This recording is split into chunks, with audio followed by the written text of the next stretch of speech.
মনু মিয়াকে, ছোট মনুকে দাবিতে আপনারা জানেন গত 3 দিন থেকে রামগঞ্জে মিছিল, বিক্ষোভ মিছিল, মানববন্ধন আয়োজন করে স্থানীয় নোয়াগাঁও ইউনিয়নের বাসিন্দা এবং রামগঞ্জ উপজেলার সর্বস্তরের মানুষ।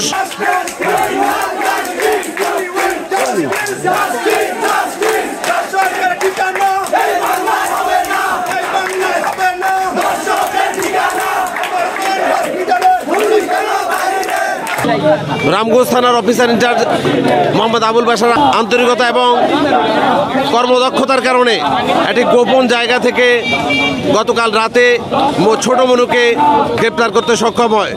তার শাস্তির দাবিতে আজ সকালে রামগঞ্জ থানার সামনে মূল সড়কে বিক্ষোভ মিছিল করছে বিভিন্ন স্লোগান দিয়ে।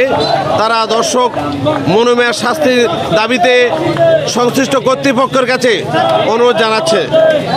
রামগঞ্জ থানার মেইন গেটের সামনে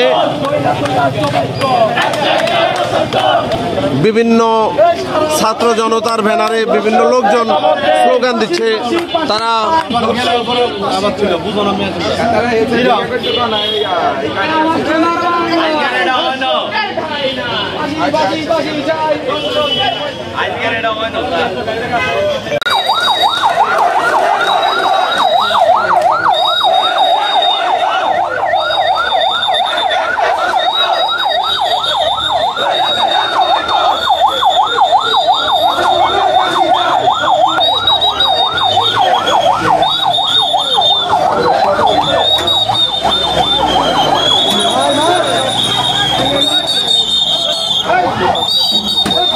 Hey!